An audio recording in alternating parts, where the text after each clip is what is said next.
For a time, the humans of Serra knew the illusion of peace. Until...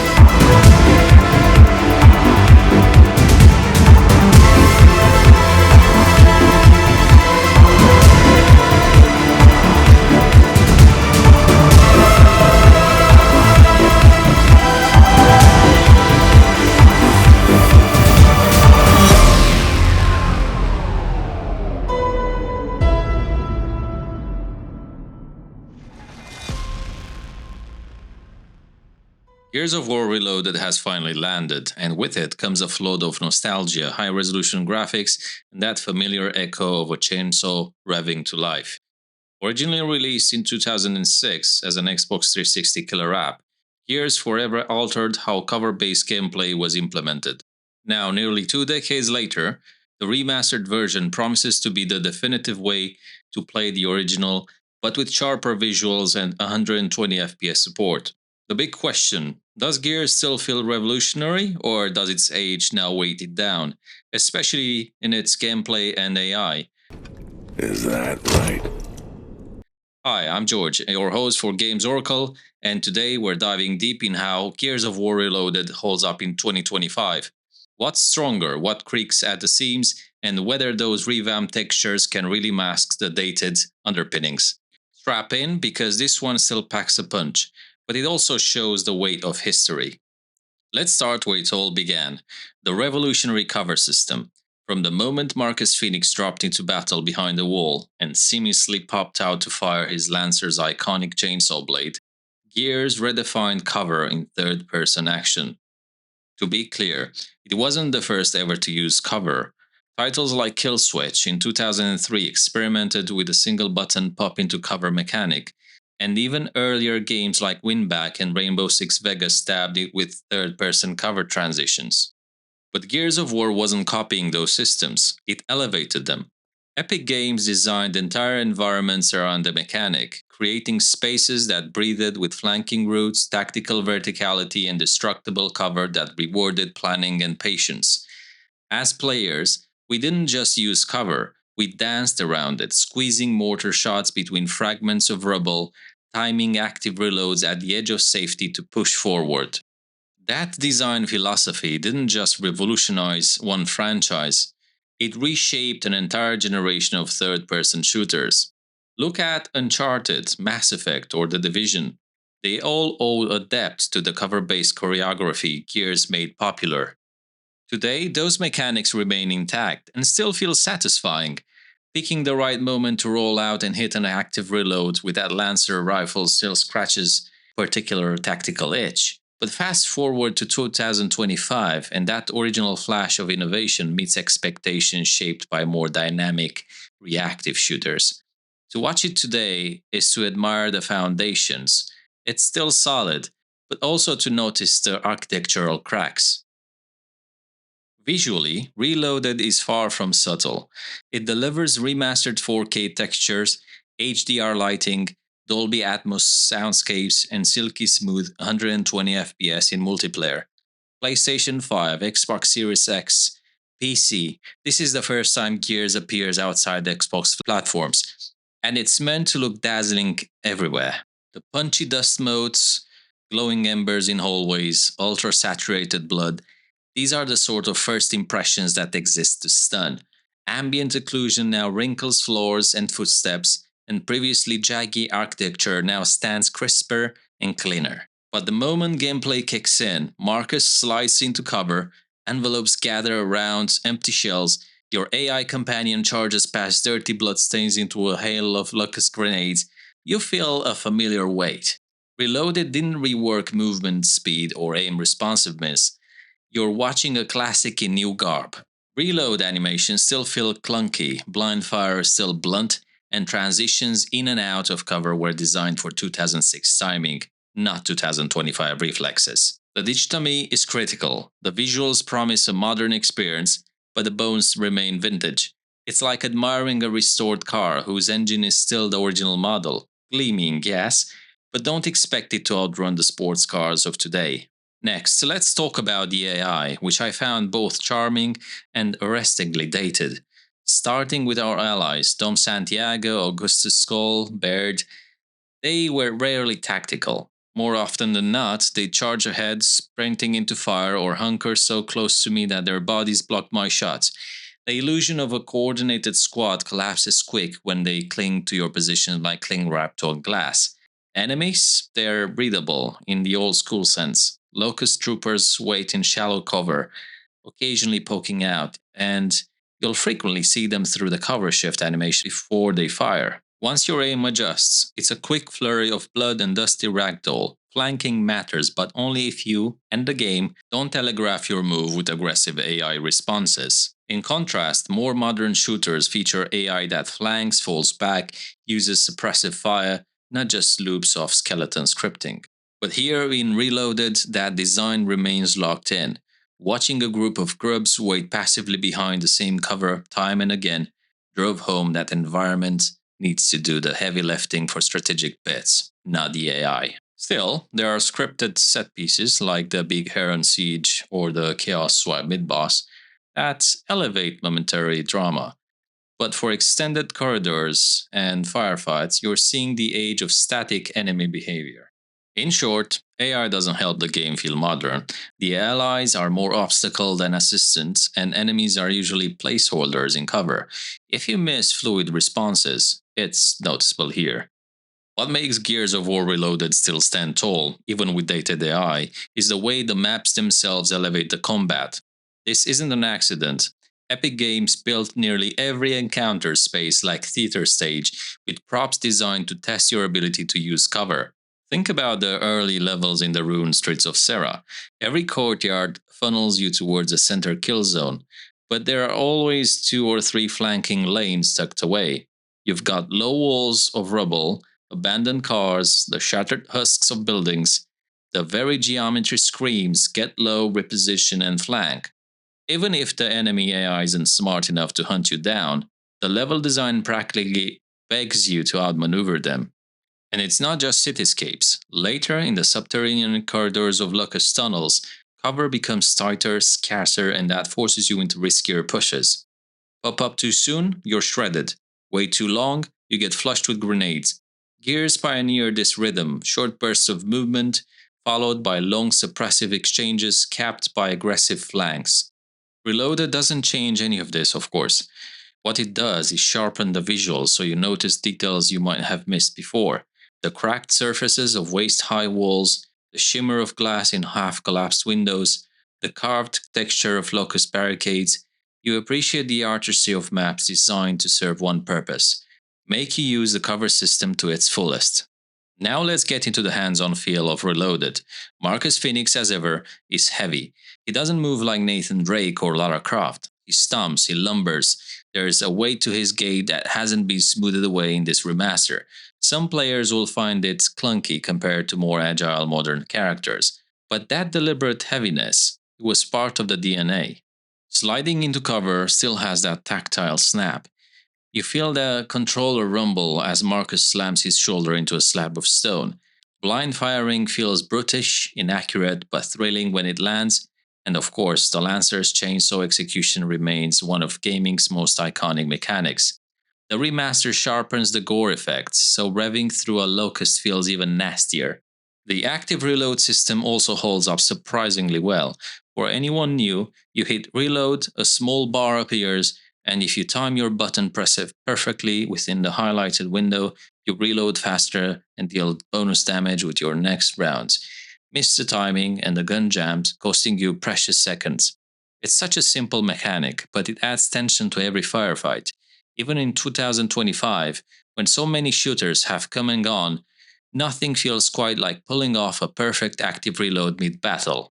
Still, there's no denying the gameplay is slower than modern audiences may expect. ADS is sluggish compared to Call of Duty. The roadie run, that low sprint where the camera shakes violently behind Marcus, is stylish but can be disorienting after hours of play. Reloaded preserves all of this. It's authentic, but authenticity also means carrying over the quirks. Speaking of authenticity, the arsenal of Gears of War Reloaded is as brutal as ever. The Lancer is the showpiece, of course. That combination of assault rifle and chainsaw is the identity of Gears, and firing it still feels meaty. But it's not alone. The Nasher shotgun in famous in multiplayer remains devastating up close. In single player, it's perfect for clearing tight corridors or punishing enemies who dare to push your cover. The Hammer Burst, the Locust's preferred weapon, spits slower but stronger bursts, forcing you to pace your shots. Then there's the Torque Bow, one of the most satisfying weapons ever conceived. Charging an arrow, watching it stick into a target, then detonating a split second later, pure chaos. And let's not forget the Boom Shot, the grenade launcher that can change the tide of a fight, or the Hammer of Dawn Orbital Strike, which requires line of sight under clear skies. These weapons weren't just tools, they were statements. Each felt unique with a role to play, and the remaster highlights their models with extra detail and lighting effects. What's fascinating looking back is how balanced and at times limited the arsenal feels compared to modern shooters. Today we expect dozens of weapons, mods, attachments, skill trees. Gears kept it tighter. 8 or 9 distinct tools, each with a clear identity. Each carefully integrated into the rhythm of cover combat. In Reloaded, that design still shines, streamlined, brutal, effective. Of course, weapons are only half the story. The Locusts themselves remain some of the most memorable enemy designs of the Xbox 360 era. Broad, hulking silhouettes, snarling voices, grotesque armor. They felt alien yet uncomfortably human. In Reloaded, the higher resolution makes them pop more vividly. The texture of their skin, the detail in their helmets, the glowing eyes in darkened tunnels. It's all sharper, more threatening. Yet the gameplay loops betray the age. Grunts still sit behind the same piece of cover for too long. Boomers still lumber toward you shouting their iconic battle cry, telegraphing themselves like bosses in a Saturday morning cartoon. Snipers take predictable shots from obvious perches. The encounter design, however, remains clever. Every new Locust type is introduced in a controlled, staged way. First, a one-on-one, then escalating into groups, then woven into mixed encounters. Even if the AI itself is simple, the composition of battles keeps you engaged. Fighting a swarm of drones while a single sniper pins you down and the boomer advances is still tense, even when you can't predict exactly how each one will behave. Where Reloaded really benefits from the graphical overhaul is in its atmosphere. Gears of War was always pitched as a cinematic shooter. That meant big camera sweeps, exaggerated proportions, and environments that felt like worn-torn operas. In 2006, that cinematic flair masked a lot of gameplay limitations. Today, the remaster doubles down with modern rendering tech. Sunlight piercing through ruined cathedrals, sparks flying from broken machinery, the oppressive gloom of underground passages. All of it immerses you in Serre's apocalyptic setting. Audio too has been modernized. Dolby Atmos makes the distant roar of reavers and the clatter of gunfire echo across channels. Voice acting, particularly John DiMaggio as Marcus, still carries that gruff, wary tone that defines the franchise. Even if the script feels pulpy by modern standards, the performances sell it, and the soundtrack remains criminally underrated. Heavy brass, deep percussion, mournful strings, it's bombastic and somber at once, perfectly framing the mood of desperate humanity against overwhelming odds. Marcus Phoenix? The one who fought at Asfield Fields? Yep. Wow, cool! Not really. The story of Gears of War has always been deceptively simple. Humanity versus the Locust. Marcus Phoenix, pulled from prison by his squadmate Dom, joins Delta Squad to push back against the subterranean horde. Along the way, we meet the larger-than-life Coltrane, the cynical but brilliant Bard, and a rotating cast of soldiers trying to hold the line. What makes the narrative interesting isn't its originality, it's the tone. This isn't polished sci-fi in gleaming corridors. It's dirty, violent, hopeless. The soldiers aren't superheroes, they're exhausted men scraping by. Marcus isn't a chosen savior, he's a grizzled convict thrust back into a war machine. Reloaded doesn't change any of this. What it does is sharpen the cutscenes, clean up the models, and add a level of polish to the cinematics. Watching Marcus brood in high-res lighting hits differently, but it's the same grim world underneath. And yet, this simplicity works in the game's favor. While modern games sometimes drown in lore dumps and codex entries, Gears sticks to the essentials. Survive, push forward, annihilate the locust. It's direct, brutal, and timeless. And here's the fascinating thing. After playing Reloaded, I realized just how much Gears of War is a snapshot of 2006 design. It's ambitious, innovative, and still satisfying in bursts. But it's also limited, repetitive, and at times clunky. The remaster does exactly what it set out to: modernize the visuals, audio, and performance. But it doesn't, and maybe can't, modernize the AI or core mechanics without becoming a remake instead of a remaster. And that leaves us with a paradox. Reloaded looks like a modern game, but plays like a classic, for better and for worse. One thing we absolutely have to talk about when reviewing Gears of War Reloaded is the multiplayer, because for many players, this was the heartbeat of the franchise. Back in 2006, the idea of cover based competitive shooting was practically unheard of. Halo dominated the Xbox Live ecosystem. Call of Duty was only just building into the juggernaut it would become with Modern Warfare a year later. And here came Gears: slower, heavier, more deliberate. In Reloaded, the multiplayer has been faithfully preserved with few technical upgrades. We are talking 120 frames per second, cleaner hit detection, modern server infrastructure. Matches still feel brutal, but not in the twitchy way of Call of Duty, but in the grindy, methodical dance of cover flanking and shotgun duels. The Nasher shotgun still defines the meta, it always has. Close range combat is the true language of Gears multiplayer, and even today in Reloaded, rolling into cover and one-shotting an enemy with a perfect Nasher blast feels just as intense as it did back in the Xbox 360 days. But again, here's where the age creeps in. Compared to modern shooters with sprawling progression systems, cosmetic unlocks, ranked ladders, and seasonal content, Reloaded's multiplayer feels bare bones. You've got the modes, the maps, and the satisfaction of the combat loop, but that's it. No giant battle passes, no cosmetic storefronts. For purists, that's a relief. For players raised on Fortnite, Apex, or Call of Duty Warzone, it might feel archaic. And it raises a crucial question: do we want remasters to layer in modern systems, or do we want them to be authentic time capsules? Reloaded clearly opts for authenticity. It is what it was: sharp visuals, yes, but still the same multiplayer design at its core. To really judge Reloaded, we also have to compare it to the sequels, because Gears didn't stop in 2006. It went on to Gears 2, 3, Judgment, 4, and Gears 5. Each entry refined the formula, adding smoother cover transitions, expanded weapon sets, deeper storylines, and more ambitious set pieces. So, how does Reloaded hold up when you've tasted the later games? The truth is, it feels more like a foundation than a full structure. You can see where the DNA began: the cover system, the heavy emphasis on squads, camaraderie, the blend of cinematic spectacle with raw gameplay, but you can also see what's missing. For example, Horde mode, arguably one of the franchise's most popular innovations, didn't arrive until Gears 2. The expanded emotional depth of Dom's storyline, which gave the series some of its most memorable moments, is absent here. Even the scale of set pieces like riding a Brumac or fighting massive leviathans came later.